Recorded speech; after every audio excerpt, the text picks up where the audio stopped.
Welcome to Miss Retro Reads. We continue with Miss Marple, A Christmas Tragedy by Agatha Christie. "I have a complaint to make," said Sir Henry Clithering. His eyes twinkled gently as he looked around at the assembled company. Colonel Bantry, his legs stretched out, was frowning at the mantelpiece as though it were a delinquent soldier on parade. His wife was surreptitiously glancing at a catalogue of bulbs, which had come by the late post. Dr. Lloyd was gazing with frank admiration at Jane Hillier, and that beautiful young actress herself was thoughtfully regarding her pink polished nails. Only that elderly spinster lady, Miss Marple, was sitting bolt upright, and her faded blue eyes met Sir Henry's with an answering twinkle. "A complaint," she murmured. "A very serious complaint. We are a company of 6, 3 males and 3 females, and I protest on the downtrodden males. We have had 3 stories told tonight, and told by the 3 men. I protest that the ladies have not done their fair share." "Oh," said Mrs. Bantry with indignation, "I'm sure we have. We've listened with the most intelligent appreciation. We've displayed the true womanly attitude, not wishing to thrust ourselves into the limelight." "It's an excellent excuse," said Sir Henry, "but it won't do. And there's a very good precedent in the Arabian Nights. So forward." "Meaning me," said Mrs. Bantry, "but I don't know anything to tell. I've never been surrounded by blood or mystery."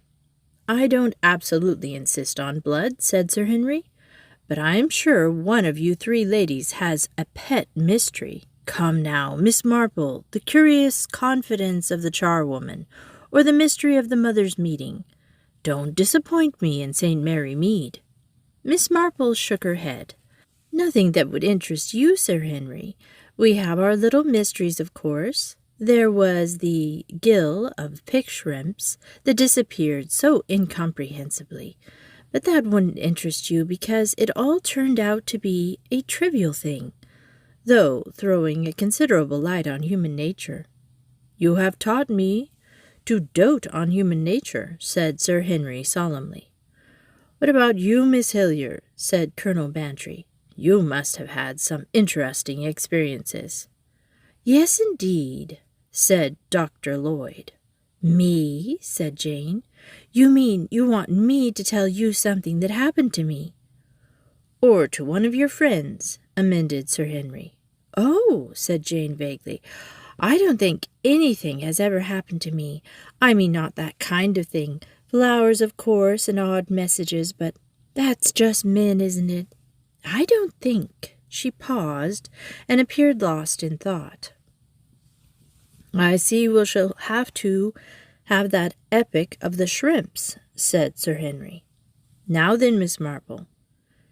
"You're so fond of your jokes, Sir Henry. The shrimps are only nonsense. But now I come to think of it, I do remember one incident, at least not exactly an incident, something very much more serious, a tragedy. And I was in a way mixed up in it, and for what I did I have never had any regrets. No regrets at all. But it didn't happen in St. Mary Mead." "That disappoints me," said Sir Henry, "but I will endeavor to bear up. I know we should not rely upon you in vain." He settled himself in the attitude of a listener, and Miss Marple grew slightly pink. "I hope I shall be able to tell it properly," she said anxiously. "I fear I'm very inclined to become rambling. One wanders from point to point, altogether, without knowing that one is doing so, and it's so hard to remember each fact in its proper order. You must all bear with me if I tell my story badly. It happened a very long time ago now. As I say, it was not connected with St. Mary Mead. As a matter of fact, it had to do with a hydro." "Do you mean a seaplane?" asked Jane with wide eyes.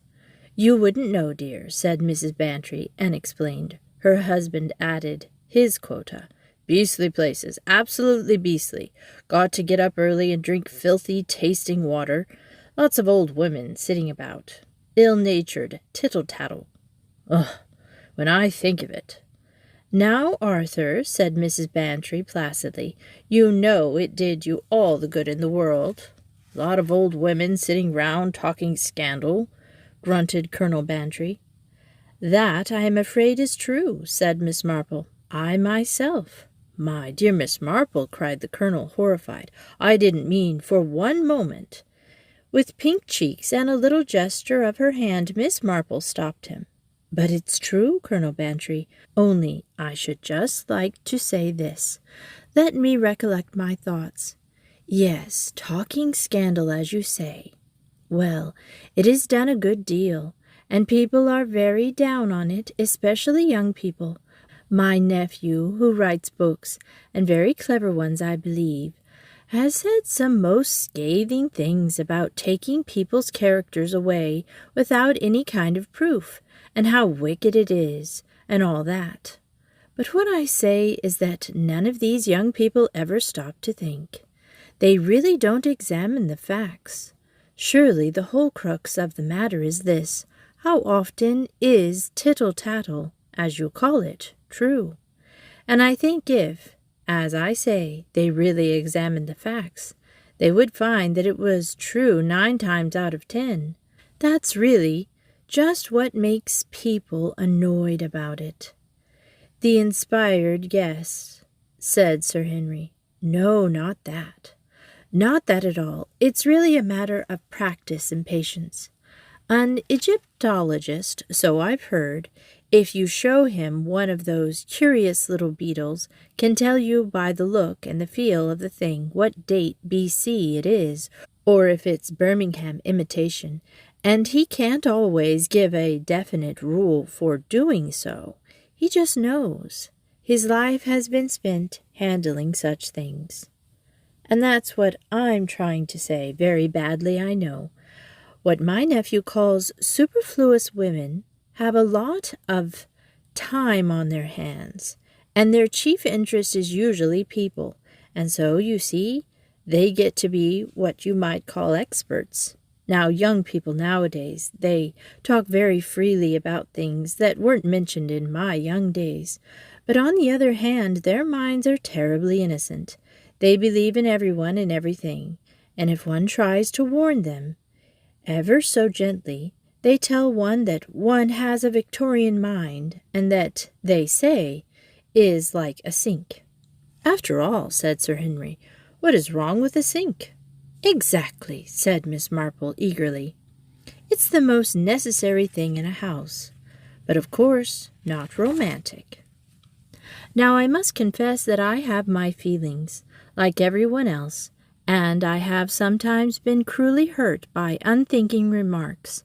I know gentlemen are not interested in domestic matters, but I must just mention my maid Ethel, a very good-looking girl and obliging in every way. Now I realized as soon as I saw her that she was the same type as Annie Webb, and poor Mrs. Brewett's girl. If the opportunity arose, mine and thine would mean nothing to her. So I let her go at that month, and I gave her a written reference, saying that she was honest and sober, but privately I warned old Mrs. Edwards against taking her, and my nephew Raymond was exceedingly angry, and said he had never heard of anything so wicked. Yes, wicked. Well, she went on to Lady Ashton, whom I felt no obligation to warn, and what happened? All the lace cut off her underclothes, and 2 diamond brooches taken, and the girl departed in the middle of the night and never heard of since. Miss Marple paused, drew a long breath, and then went on.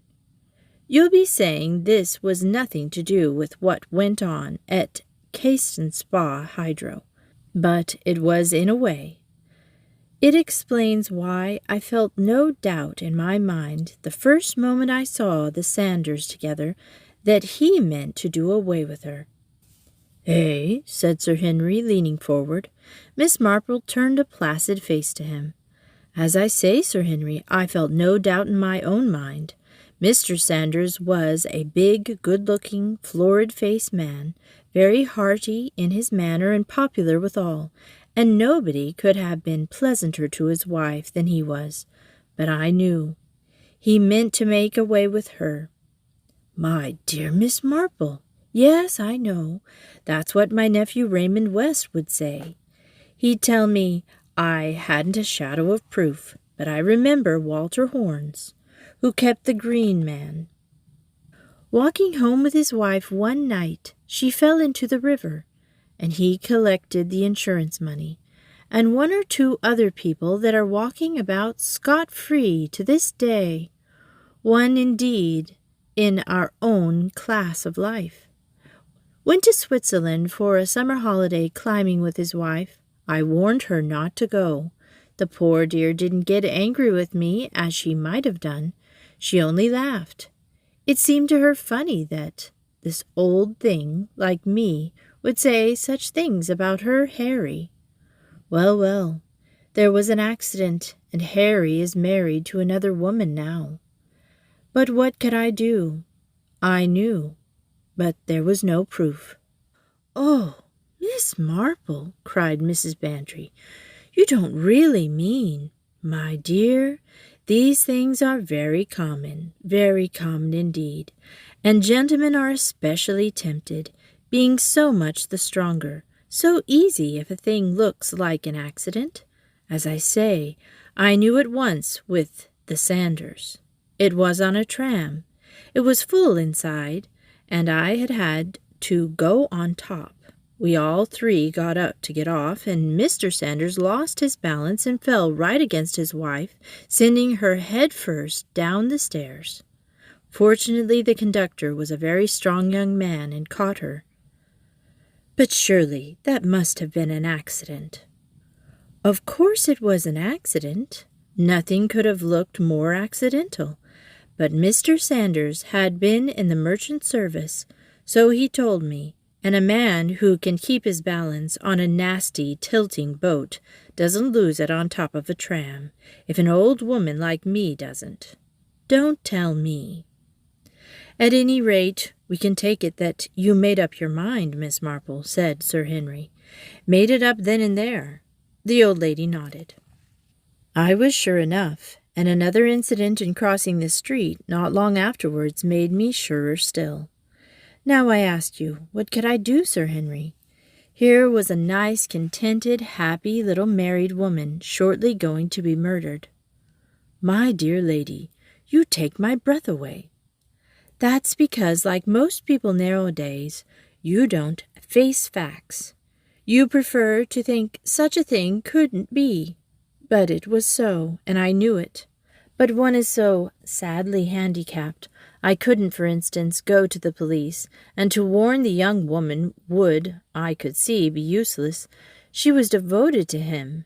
I just made it my business to find out as much as I could about them. One has a lot of opportunities, doing one's needlework round the fire. Mrs. Sanders, Gladys was her name, was only too willing to talk. It seems that they had not been married very long. Her husband had some property that was coming to him, but for the moment they were very badly off. In fact, they were living on her little income. One has heard that tale before. She bemoaned the fact that she could not touch the capital. It seems that somebody had had some sense somewhere, but the money was hers to will away. I found that out.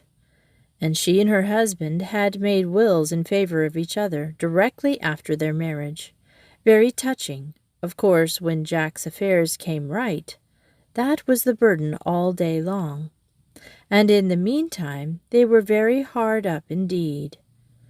Actually had a room on the top floor, all among the servants, and so dangerous in case of fire, though, as it happened, there was a fire escape just outside their window. I inquired carefully if there was a balcony. Dangerous things, balconies. One push, you know. I made her promise not to go on that balcony. I said I had had a dream. That impressed her. One can do a lot with superstitious. She was a fair girl, rather washed-out complexion, and an untidy roll of hair on her neck.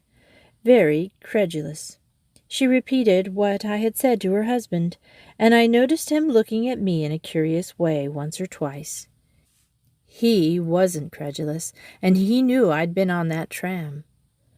But I was very worried, terribly worried, because I couldn't see how to circumvent him.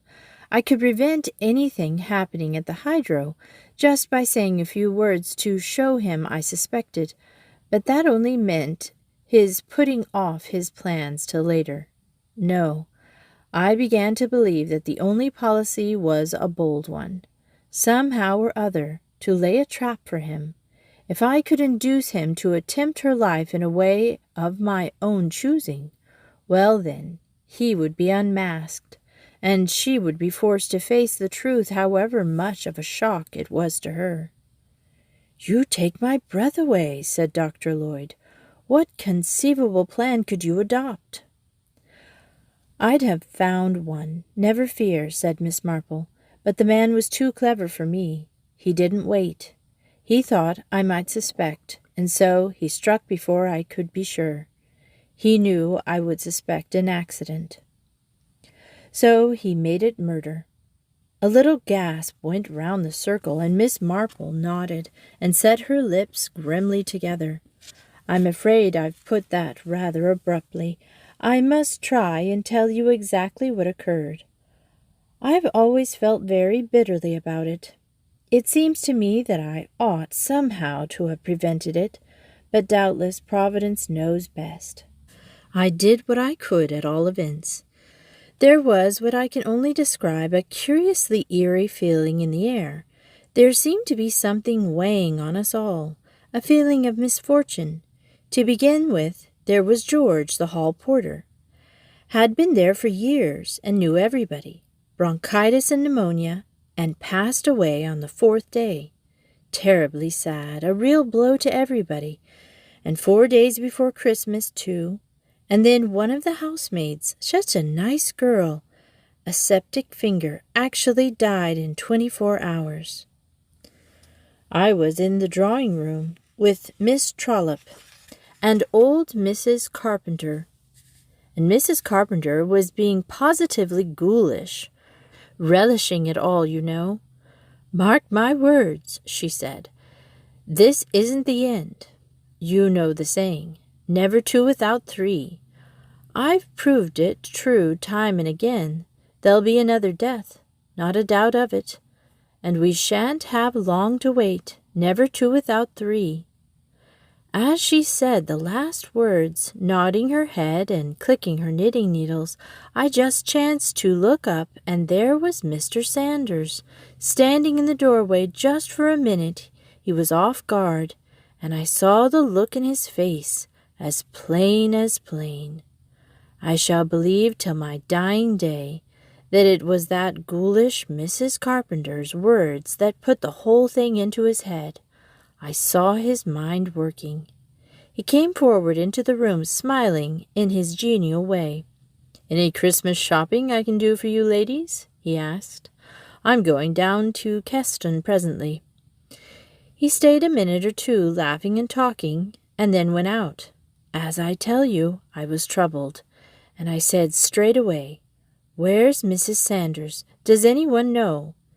Miss Trollope said she'd gone out to some friends of hers, the Mortimers, to play bridge, and that eased my mind for the moment. But I was still very worried and most uncertain as to what to do. About half an hour later I went up to my room. I met Dr. Coles, my doctor there, coming down the stairs as I was going up, and as I happened to want to consult him about my rheumatism, I asked him into my room with me, and then and there.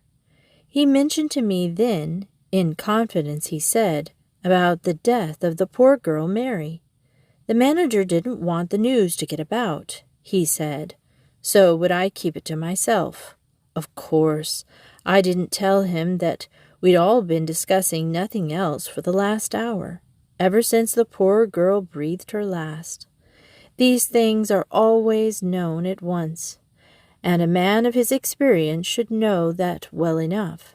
But Dr. Coles always was a simple, unsuspicious fellow who believed what he wanted to believe, and that's just what alarmed me a minute later. He said as he was leaving that Sanders had asked him to have a look at his wife. It seemed she'd been seedy of late, indigestion, etc. Now that very selfsame day Gladys Sanders had said to me that she'd got a wonderful digestion and was thankful for it. You see, all my suspicions of that man came back 100-fold. He was preparing the way. For what? Dr. Coles left before I could make up my mind whether to speak to him or not. Though really, if I had spoken, I shouldn't have known what to say. As I came out of my room, the man himself, Sanders, came down the stairs from the floor above. He was dressed to go out, and he asked me again if he could do anything for me in town. It was all I could do to be civil to the man. I went straight into the lounge and ordered tea. It was just at 5:30, I remember. Now I'm very anxious to put clearly what happened next. I was still in the lounge at 6:45 when Mr. Sanders came in. There were 2 gentlemen with him, and all 3 of them were inclined to be a little on the lively side. Mr. Sanders left his 2 friends and came right over to where I was sitting with Miss Trollope. He explained that he wanted our advice about a Christmas present he was giving to his wife. It was an evening bag. "And you see, ladies," he said, "I'm only a rough sailor. What do I know about such things? I've had 3 sent to me on approval, and I want to have an expert opinion on them." We said of course, and that we would be delighted to help him, and he asked if we'd mind coming upstairs, as his wife might come in any minute if he brought the things down. So we went up with him. I shall never forget what happened next. I can feel my little fingers tingling now. Mr. Sanders opened the door of the bedroom and switched on the light. I don't know which of us saw it first. Mrs. Sanders was laying on the floor, face downwards, dead. I got to her first. I knelt down and took her hand and felt for the pulse. But it was useless. The arm itself was cold and stiff. Just by her head was a stocking filled with sand, the weapon she had been struck down with. Miss Trollope, silly creature, was moaning and moaning by the door and holding her head. Sanders gave a cry of my wife, and rushed to her. I stopped him touching her. So, you see, I was sure at that moment that he had done it, and there might have been something that he wanted to take away or hide. "Nothing must be touched," I said. "Pull yourself together, Mr. Sanders. Miss Trollope, please go down and fetch the manager." I stayed there kneeling by the body. I wasn't going to leave Sanders alone with it, and yet I was forced to admit that if the man was acting, he was acting marvelously. He looked dazed and bewildered and scared out of his wits. The manager was with us in no time. He made a quick inspection of the room and then turned us all out and locked the door, the key of which he took. Then he went off and telephoned the police. It seemed a positive age before they came. We learned afterwards that the line was out of order. The manager had to send a messenger to the police station, and the hydro is right out of town, up on the edge of the moor, and Mrs. Carpenter tried us all very severely. She was so pleased at her prophecy of never 2 without 3 coming true so quickly. Sanders, I hear, wandered out into the grounds, clutching his head and groaning and displaying every sign of grief. However, the police came at last. They went upstairs with the manager and Mr. Sanders. Later they sent down for me, and I went up. The inspector was there, sitting at a table writing. He was an intelligent-looking man, and I liked him. "Miss Jane Marple," he said. "Yes." "I understand, madam, that you were present when the body of the deceased was found." I said that I was, and I described exactly what had occurred, and I think it was a relief to the poor man to find someone who could answer his questions coherently, having previously dealt with Sanders and Emily Trollope, who, I gather, was completely demoralized. She would be, the silly creature. I remember my dear mother teaching me that a gentlewoman should always be able to control herself in public, however much she may give way in private. An admirable maxim, said Sir Henry gravely. When I had finished, the inspector said, "Thank you, madam. Now I'm afraid I must ask you just to look at the body once more. Is that exactly the position in which it was laying when you entered the room? It hasn't been moved in any way." I explained that I had prevented Mr. Sanders from doing so, and the inspector nodded approval. "The gentleman seems terribly upset," he remarked. "He seems so, yes," I replied. I don't think I put any special emphasis on the seams, but the inspector looked at me rather keenly. "So we can take it that the body is exactly as it was when found," he said. "Except for the hat, yes," I replied. The inspector looked up sharply. "What do you mean, the hat?" I explained that the hat had been on poor Gladys's head, whereas now it was laying beside her. I thought, of course, that the police had done this. The inspector, however, denied it emphatically. Nothing had as yet been moved or touched. He stood looking down at the poor, prone figure with a puzzled frown. Gladys was dressed in her outdoor clothes, a big, dark red tweed coat and a gray fur collar. The hat, a cheap affair of red felt, lay just by her head. The inspector stood for some minutes in silence, frowning to himself, and then an idea struck him. "Can you by any chance remember, madam, whether there were earrings in the ears, or whether the deceased habitually wore earrings?" Now, fortunately, I am in the habit of observing closely. I remember that there had been a glint of pearls just below the hat brim, though I had paid no particular notice to it at the time. I was able to answer his question in the affirmative. "Now that takes care of it. The lady's jewel case was rifled. Not that she had anything much of value, I understand. And the rings were taken from her fingers. The murderer must have forgotten the earrings and come back for them after the murder was discovered. A cool customer. Or perhaps," he stared round the room and said slowly, "he may have been concealed here in this room all the time." But I thought not. I myself, I explained, had looked under the bed, and the manager had opened the doors of the wardrobe. There was nowhere else where a man could hide. It is true, the hat cupboard was locked in the middle of the wardrobe, but as that was only a shallow affair, with shelves, no one could have been concealed there. The inspector nodded his head slowly whilst I explained all this. "I'll take your word for it, madam," he said. "In that case, as I said before, he must have come back, a very cool customer." "But the manager locked the door and took the key." "That's nothing. The balcony and the fire escape, that's the way the thief came in." "Why, as likely as not, you actually disturbed him at work. He slips out of the window, and when you've all gone, back he comes and goes on with his business." "You are sure," I said, "that there was a thief?" He said dryly, "Well, it looks like it, doesn't it?"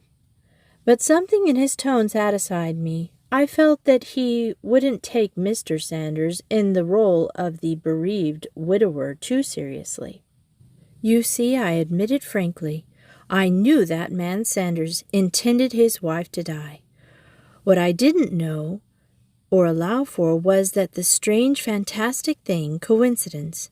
My views about Mr. Sanders were, I was sure of it, absolutely right and true. The man was a scoundrel. But although his hypocritical assumptions of grief didn't deceive me for a minute, I do remember feeling at the time that his surprise and bewilderment were marvelously well done. They seemed absolutely natural, if you know what I mean. I must admit that after my conversation with the inspector, a curious feeling of doubt crept over me, because if Sanders had done this dreadful thing, I couldn't imagine any conceivable reason why he should creep back by means of the fire escape and take the earrings from his wife's ears. It wouldn't have been a sensible thing to do, and Sanders was such a very sensible man. That's why I always felt he was so dangerous. Miss Marple looked round at her audience. You see, perhaps, what I am coming to. It is so often the unexpected that happens in this world. I was so sure, and that, I think, was what blinded me. The result came as a shock to me, for it was proved beyond any possible doubt that Mr. Sanders could not possibly have committed the crime. A surprised gasp came from Mrs. Bantry. Miss Marple turned to her. I know, my dear, that isn't what you expected when I began this story. It wasn't what I expected, but facts are facts, and if one is proved to be wrong, one must just be humble about it and start again.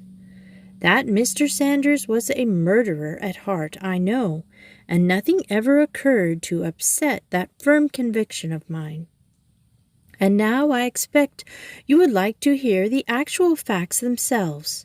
Mrs. Sanders, as you know, spent the afternoon playing bridge with some friends, the Mortimers. She left them at about 6:15. From her friend's house to the hydro was about 1/4 of an hour's walk, less if one hurried. She must have come in then, about 6:30. No one saw her come in, so she must have entered by the side door and hurried straight up to her room. There she changed. The fawn coat, the skirt she wore to the bridge party were hanging up in the cupboard, and was evidently preparing to go out again when the blow fell. Quite possibly, they say, she never even knew what struck her. The sandbag, I understand, is a very efficient weapon. That looks as though the attackers were concealed in the room, possibly in one of the big wardrobe's cupboards, the one she didn't open. Now, as to the movements of Mr. Sanders, he went out, as I have said, at about 5:30, or a little after. He did some shopping at a couple of shops, and at about 6 o'clock he entered the Grand Spa Hotel, where he encountered 2 friends, the same with whom he returned to the hydro later. They played billiards, and I gather had a good many whiskies and sodas together.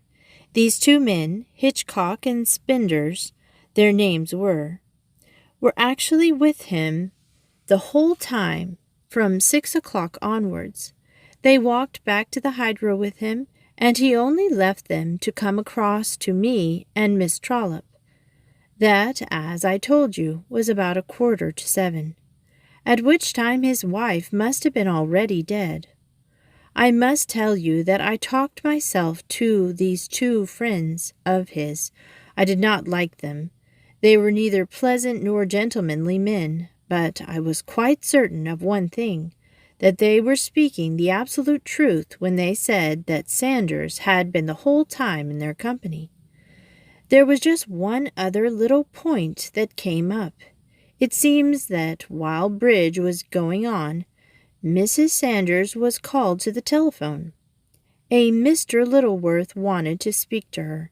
She seemed both excited and pleased about something, and, incidentally, made 1 or 2 bad mistakes. She left rather earlier than they had expected her to do. Mr. Sanders was asked whether he knew the name of Littleworth as being one of his wife's friends, but he declared he had never heard of anyone of that name, and to me that seems borne out by his wife's attitude. She, too, did not seem to know the name Littleworth.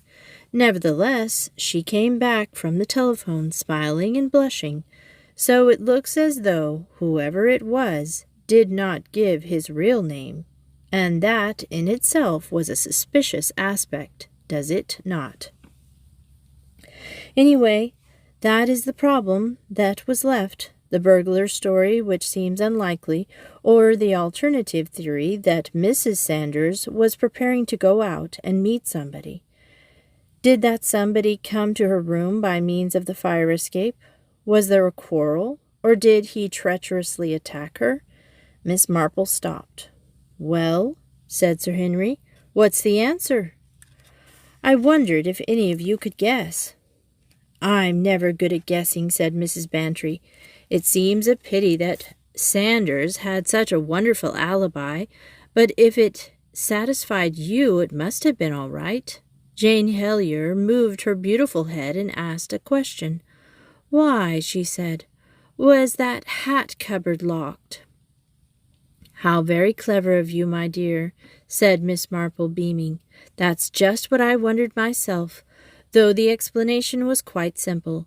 In it were a pair of embroidered slippers and some pocket handkerchiefs that the poor girl was embroidering for her husband for Christmas. That's why she locked the cupboard. The key was found in her handbag." "Oh," said Jane, "then it isn't very interesting after all." "Oh, but it is," said Miss Marple. "It's just the one really interesting thing, the thing that made all the murderous plans go wrong. Everyone stared at the old lady." "I didn't see it myself for 2 days," said Miss Marple. "I puzzled and puzzled, and then suddenly there it was, all clear. I went to the inspector and asked him to try something, and he did." "What did you ask him to try?" "I asked him to fit that hat on the poor girl's head, and of course he couldn't. It wouldn't go on. It wasn't her hat, you see." Mrs. Bantry stared. "But it was on her head, to begin with." "Not on her head." Miss Marple stopped a moment to let her words sink in, and then went on. "We took it for granted that it was poor Gladys's body there, but we never looked at the face. She was face downwards, remember, and the hat hid everything." "But she was killed?" "Yes, later. At the moment that we were telephoning the police, Gladys Sanders was alive and well." "You mean it was someone pretending to be her? But surely when you touched her—" "It was a dead body, right enough," said Miss Marple gravely. "But dash it all," said Colonel Bantry, "you can't get hold of dead bodies right and left. What did they do with the first corpse afterwards?" "He put it back," said Miss Marple. "It was a wicked idea, a very clever one. It was our talk in the drawing-room that put it into his head, the body of the poor Mary, the housemaid. Why not use it? Remember, the Sanders' room was up amongst the servants' quarters. Mary's room was 2 doors off. The undertakers wouldn't come till after dark. He counted on that. He carried the body along the balcony. It was dark at 5. Dressed it in one of his wife's dresses and her big red coat, and then he found the hat cupboard locked. There was only one thing to be done. He fetched one of the poor girl's own hats. No one would notice. He put the sandbag down beside her, and then he went off to establish his alibi. He telephoned to his wife, calling himself Mr. Littleworth. I don't know what he said to her. She was a credulous girl, as I said just now. But he got her to leave the bridge party early and not to go back to the hydro, and arranged with her to meet him in the grounds of the hydro near the fire escape at 7 o'clock. He probably told her he had some surprise for her. He returned to the hydro with his friends and arranged that Miss Trollope and I should discover the crime with him. He even pretended to turn the body over, and I stopped him. Then the police are sent for, and he staggers out into the grounds. Nobody asked him for an alibi after the crime. He meets his wife, takes her up the fire escape. They enter their room. Perhaps he has already told her some story about the body. She stoops over it, and he picks up his sandbag and strikes. Oh dear, it makes me sick to think of it even now. Then quickly He strips off her coat and skirt and hangs them up, dresses her in the clothes from the other body. But the hat won't go on. Mary's head is shingled. Gladys Sanders, as I say, had a great bun of hair. He is forced to leave it beside the body and hope no one will notice, and then he carries poor Mary's body back to her own room and arranged it decorously once more. "It seems incredible," said Dr. Lloyd. "The risk he took. The police might have arrived too soon." "You remember the line was out of order," said Miss Marple. "That was a piece of his work. He couldn't afford to have the police on the spot too soon. When they did come, they spent some time in the manager's office before going up to the bedroom. That was the weakest point, the chance that someone might notice the difference between a body that had been dead 2 hours and one that had been dead just over half an hour. But he counted on the fact that the people who first discovered the crime would have no expert knowledge." Dr. Lloyd nodded. "The crime would be supposed to have been committed about 6:45 or thereabouts, I suppose," he said. "It was actually committed at 7 or a few minutes after. When the police surgeon examined the body, it would be about 7:30 at earliest. He couldn't possibly tell." "I am the person who should have known," said Miss Marple. "I felt the poor girl's hand, and it was icy cold. Yet a short time later the inspector spoke, as though the murder must have been committed just before we arrived, and I saw nothing." "I think you saw a good deal, Miss Marple," said Sir Henry. "The case was before my time. I don't even remember hearing of it. What happened?" "Sanders was hanged," said Miss Marple crisply. "And a good job, too. I have never regretted my part in bringing that man to justice. I've no patience with modern humanitarian scruples about capital punishments." Her stern face softened. "But I have often reproached myself bitterly with failing to save the life of the poor girl. But who would have listened to an old woman jumping to conclusions? Well, well, who knows? Perhaps it was better for her to die while life was still happy than it would have been for her to live on unhappy and disillusioned in a world that would have seemed suddenly horrible. She loved that scoundrel and trusted him. She never found him out." "Well, then," said Jane Hillier, "she was all right. Quite all right. I wish—" She stopped. Miss Marple looked at the famous, the beautiful, the successful Jane Hillier, and nodded her head gently. "I see, dear, I see," she said very gently. The end. And we will continue this book next Wednesday. Thanks for listening to Miss Retro Reads.